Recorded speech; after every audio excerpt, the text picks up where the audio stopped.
Hello everyone, and welcome to my Bold and Beautiful Gossips 24 channel.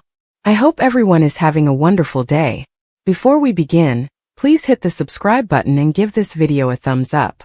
The atmosphere inside the Forrester manse felt heavier than usual, as though the walls themselves were holding their breath. Rich Forrester had always believed that no secret could truly destroy him presently. He'd survived backstabbings, affairs, shocking maternity exposures, and decades of family chaos. Yet nothing could have prepared him for what was about to be uncovered. Finn, typically calm and composed, arrived with an urgency that Ridge incontinently tasted was different. There was no small talk, no polite grins, and no detention. Finn's eyes carried a weight that suggested this wasn't just another medical update or family issue. This was commodity that could change everything. Ridge had always trusted Finn, not just as Steffi's hubby but as a man of wisdom, integrity, and verity. Finn wasn't someone who spoke smoothly or acted on rumors. When he said he'd discovered commodity important, Ridge knew it had to be serious. Still, nothing in Ridge's life had prepared him for the idea that his entire family history might be erected on a taradiddle far more dangerous than anything he'd faced before. 4 times Ridge had believed he knew exactly who he was. Son of Eric Forrester. Heir-at-law to the Forrester heritage. Developer, leader, father, hubby, and foundation of one of the most important families in Los Angeles. Indeed, when once DNA shocks had rattled him, he always managed to hold on to his identity. But this time the verity Finn carried wasn't just emotional. It was deadly. Finn explained that while reviewing a series of medical records connected to a private exploration case, he noticed commodity intimidating tied to an inheritable profile linked directly to Ridge. At first Finn assumed it was a pastoral error. But as a croaker, he knew better than to ignore inconsistencies in DNA data. The deeper he delved, the further disturbing the results came. This wasn't about strain alone. This was about an inheritable condition, one so rare and aggressive that it could change the course of Ridge's life ever. The DNA labels revealed a retired mutation passed down through pedigrees that had remained undetected for generations. This condition wasn't just inherited, it was murderous. Finn explained that individualities who carried this inheritable particularity frequently developed an unforeseen, aggressive neurological complaint laterally in life. It started subtly with memory setbacks, mood shifts, and disorientation. Over time it progressed fleetly, leading to loss of motor control, organ failure, and eventually death. There was no cure, only operation, and indeed that was limited. Ridge sat firm as Finn spoke. His mind plotted to reuse the words. A deadly inheritable condition. His DNA. His future. His children. Finn revealed the most shocking part of all. The mutation didn't appear from Eric's birth. Came from a fully different source. A source Ridge had no way known was. This meant only one thing: Eric wasn't Ridge's natural father. The verity hit Ridge like a physical blow. His casket tensed, his breathing came shallow, and the room sounded to cock. He'd faced DNA surprises ahead, but no way anything this severe. This wasn't just about identity presently. This was about survival. Finn explained that the mutation matched a birth connected to a mysterious man from Brooke's history, a relationship she had no way completely bared.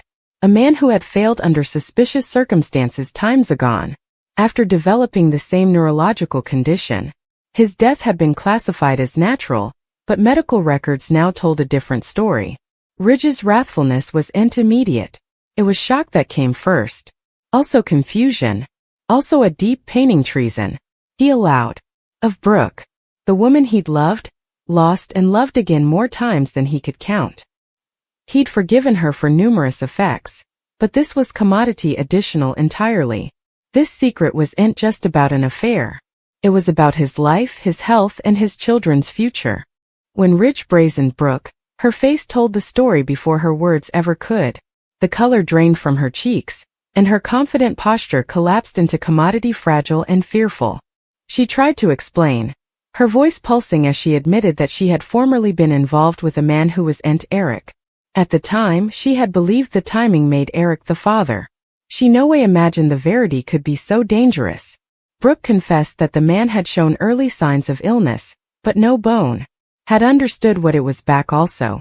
Croakers dismissed it as stress, depression, or prostration.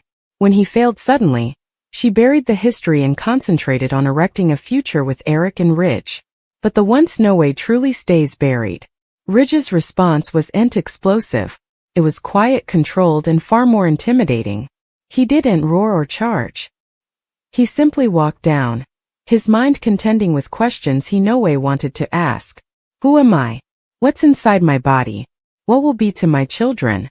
Finn latterly explained that Ridge's children could also carry the mutation. Inheritable testing would be necessary to determine who was at threat. The idea that his heritage could be a ticking time lemon was commodity Ridge couldn't accept fluently. Steffi, when she learned the verity, felt torn between supporting her father and trusting her hubby's medical moxie. Finn wasn't trying to hurt Ridge. He was trying to save him. But the emotional damage was necessary. Thomas, formerly burdened by his own once miscalculations, came overwhelmed by the possibility that his future could be stolen by a complaint he no way asked for. He began questioning everything: his health, his choices, his identity. The Forrester family, formerly defined by fashion, power, and heritage, was now defined by fear. Ridge ultimately returned to face the verity head-on. He agreed to suffer full inheritable testing and neurological reviews. The early results verified Finn's fears. The mutation was present. The symptoms hadn't completely developed yet, but the threat was real. This wasn't just a plot about a secret. It was a story about mortality, trust, and the fragile vision of control. Ridge had spent his life designing beautiful effects, shaping the future of fashion, and leading a family conglomerate. Now he faced commodity he couldn't design his way out of. The complaint didn't watch about plutocrat, status, or heritage. It only watched about DNA. Brooke tried to support Ridge, but the damage between them was deep. Trust had been shattered, and no reason could abolish the fact that a secret had risked the people Ridge loved most. Eric, devastated by the disclosure, plotted with passions of loss and treason. Indeed, if he wasn't Ridge's natural father, he'd raised him, loved him, and erected a life with him. But biology had now rewritten their story. Ridge still realized commodity important through the chaos. Family wasn't just about DNA. It was about choice. He chose to fight. He chose to cover his children. He chose to face the verity no matter how painful. Finn continued probing experimental treatments that might decelerate the progression of the complaint. While there was no cure, there was stopgap for extended quality of life. Ridge cleaved to that stopgap not for himself, but for his children. The future of the Forrester family was uncertain, but one thing was clear. Secrets could destroy lives. Verity could save them. And occasionally, the most dangerous heritage wasn't plutocrat or power. It was blood. The days following Finn's disclosure felt fantastic for Ridge Forrester, as though he were walking through an interpretation of his life that no longer belonged to him. Every room in the Forrester manse carried recollections of certainty, of knowing who he was, where he came from, and what his future held. Now those certainties were gone. The walls still displayed decades of success, family pictures, and fashion triumphs, yet Ridge no longer felt anchored to any of it. His identity, formerly embedded in the Forrester heritage, now felt like a fragile vision. Ridge tried to concentrate on work, believing that structure might restore some sense of control. He returned to the design plant, girdled by sketches, fabric tapes, and the familiar meter of creative chaos. But nothing felt the same. His mind drifted constantly to Finn's words, the medical reports, and the nipping verity written in his DNA. Each fleeting moment brought a new surge of questions. How long before symptoms appeared? Would he fate them? Would he be suitable to cover his family when his own body might betray him? The fear wasn't just about death. It was about losing himself. Ridge had watched people he loved struggle with illness ahead. He'd seen how complaint could strip down independence, quality, and identity. The idea that he might one day look in the glass and no longer fate the man gaping back scarified him more than the idea of dying. For a man who had erected his life on control, perfection, and vision, the possibility of cognitive decline felt like a cruel twist of fate. Meanwhile, Finn refused to rest. His sense of responsibility went beyond being a croaker. Ridge was family. And this wasn't just another case train, it was particular. Finn dove into exploration with grim focus, reviewing medical journals, experimental trials, and transnational studies related to the inheritable mutation. Although there was no given cure, Finn discovered arising treatments that showed eventuality in decelerating neurological deterioration. The curatives were parlous, precious, and largely untested, but they offered commodity priceless stopgap. Steffi watched her hubby work around the timepiece, knowing that his fidelity was fueled by love and urgency. She, too, felt the weight of the verity pressing down on her. Ridge wasn't just her father. He was her part model, her protection, and the emotional backbone of her life. The idea of losing him or watching him sluggishly fade filled her with a quiet terror she tried to hide for the sake of her children. The children came her biggest concern. Steffi couldn't stop allowing about what Finn had said regarding inheritable heritage. The mutation didn't just hang Ridge's life. It could hang the coming generation. That possibility visited her. Every laugh, every clinch, every bedtime moment suddenly felt more precious and more fragile. Thomas, on the other hand, replied in a different way. The disclosure restarted injuries he had healed. His once miscalculations, emotional insecurity, and constant struggle for redemption now felt heavier. The possibility that an inheritable condition could eventually vitiate his judgment or jest made him sweat that he might lose the progress he'd fought so hard to achieve. He didn't want his unborn defined by his wants or his DNA. As for Brooke, guilt became her constant companion. She had spent her life defending her choices, standing strong in the face of review, and rebuilding connections after innumerous dishonors. But this time, the consequences were far more severe than broken trust or family drama. This was about Ridge's health, his children's futures, and the weight of a secret that had been buried for decades. Brooke tried to support Ridge, but the distance between them felt unbridgeable. He wasn't cruel. He wasn't angry in the way she anticipated. He was simply different. Quieter. More guarded. The man who formerly leaned on her for comfort now sounded to carry his burden alone. That emotional pullout hurt Brooke further than any argument ever could. Eric, too, plotted with the disclosure. While biology had rewritten Ridge's origins, Eric's love for him remained unchanged. He'd raised Ridge as his son, guided him, challenged him, and celebrated his successes. The idea that DNA could suddenly review their bond felt wrong to him. To Eric, motherhood was about presence, not genetics. Yet indeed Eric couldn't deny the impact of the verity. He felt the weight of knowing that the family heritage he erected might now carry a retired peril. The Forrester name had always represented strength, creativity, and influence. Now it also carried query. The Forrester family began witnessing inheritable testing one by one. The process was emotionally exhausting. Each test effect felt like a verdict, and every phone call from the lab touched off anxiety. Some family members tested negative, bringing temporary relief. Others still weren't so lucky. When Thomas learned that he carried the mutation, his world nearly collapsed. He didn't tell numerous people at first. He didn't want sympathy. He didn't want pity. He just wanted time to reuse what it meant for his future. The idea that his life could be docked or altered by commodity he'd no control over felt deeply illegal. Thomas came more introspective, questioning his precedences. His once prepossessions with power, competition, and proving himself suddenly felt pointless. What signified now was time to love, to heal, and to make a future that wasn't defined by fear. Ridge, meanwhile, continued to show early signs of the condition, though subtle. Occasional memory setbacks, difficulty concentrating, a sense of internal fatigue that dallied longer than it should. Finn covered him nearly, conforming his life, diet, and stress situations to reduce threat factors that could accelerate the complaint. The family tried to maintain normality, but the pressure was inarguable. Every gathering felt heavier. Every discussion carried an implied mindfulness of what was at stake. Indeed, moments of joy were touched by sadness, as though everyone stressed that happiness might not last. One night, Ridge stood alone in the design plant, gaping at one of his foremost sketches. It was a piece he'd created when he first believed the Forrester heritage was entirely his by blood. Now he saw it else. The design still represented his gift, his vision, and his passion. That hadn't changed. What had changed was his understanding of where he came from.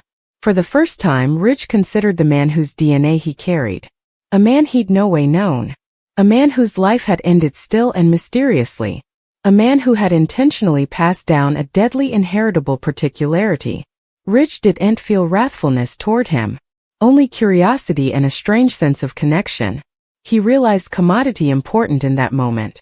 Identity wasn't defined by DNA alone. It was defined by the choices you made, the people you loved, and the heritage you erected through action, not biology. Ridge decided he wouldn't let fear define his future. However, he'd make every moment count, if his time was limited. He came more present with his family, more patient with his children, and more purposeful with his work. The Forrester conglomerate no longer felt like a symbol of power, it felt like a platform for purpose. Finn ultimately presented Ridge with a new treatment option. It wasn't a cure, but it showed pledge in decelerating the complaint's progression. The remedy involved advanced neurological stimulation combined with experimental drug, designed to stabilize cognitive function. The pitfalls were significant, but the implicit benefits overbalanced the fear. Ridge agreed without vacillation. He wasn't ready to surrender his future. The treatment process was violent. Long sessions, constant monitoring, and side goods that tested his abidance. But Ridge approached it with the same determination he applied to everything in his life. He refused to let the complaint define him. Steffi and Brooke stood by him during the most delicate moments. While their relationship remained simulated, Brooke's commitment to supporting Ridge no way wavered. She knew she couldn't change the history, but she could fight for the present. Sluggishly, signs of stabilization appeared. Ridge's cognitive function bettered slightly. His memory stoned. His energy returned in small but meaningful ways. Finn remained conservative but hopeful. This wasn't a phenomenon, but it was progress. The family began to breathe again. Still, peace no way lasts long in the world of the Forresters. An intelligencer uncovered corridor of the medical story and hovered to expose Ridge's condition to the public. The Forrester name had always been a caption, but this time the story wasn't about fashion, it was about vulnerability. Ridge had to decide whether to keep the verity private or face it intimately. He chose translucency. In a bold move, Ridge allowed the story to be told on his terms. He didn't hide. He didn't deny. He spoke about the significance of medical exploration, inheritable mindfulness, and family support. The public response was overwhelmingly probative. Suckers respected his honesty. Numerous participated their own stories of inheritable illness, turning Ridge's struggle into a symbol of adaptability. For the first time, Ridge's influence extended beyond fashion. He became a voice for stopgap. As months passed, the family acclimated to their new reality. They celebrated palms, mourned lapses, and leaned on one another further than ever ahead. The Forrester heritage converted from one of perfection to one of perseverance. Ridge no longer defined himself by pedigrees or secrets. He defined himself by courage. The deadly DNA secret that formerly hovered to destroy him had rather reshaped him. Not as a victim, but as a fighter. As time moved forward, Ridge set up strength in the simplest moments. Quiet mornings at the Forrester manse, watching the sun slip across the familiar halls, reminded him that life wasn't measured by how long it lasted, but by how deeply it was lived. He became more purposeful with his words, further patient with his family, and more thankful for every ordinary day that formerly felt routine. The deadly DNA secret that had shattered his world no longer controlled him. Rather, it had given him clarity. Ridge began mentoring youngish contrivers, participating not just his gift but his wisdom. He wanted his influence to outlast any illness, to live in the creativity and confidence of the coming generation. His heritage was no longer just about fashion or fortune. It was about adaptability, honesty, and love. Though queries still dallied, Ridge faced the future with courage. The verity had shaken him, but it had also awakened him. And in the end, the man who formerly stressed what ran through his blood learned that his topmost strength had no way been in his DNA, it had always been in his heart.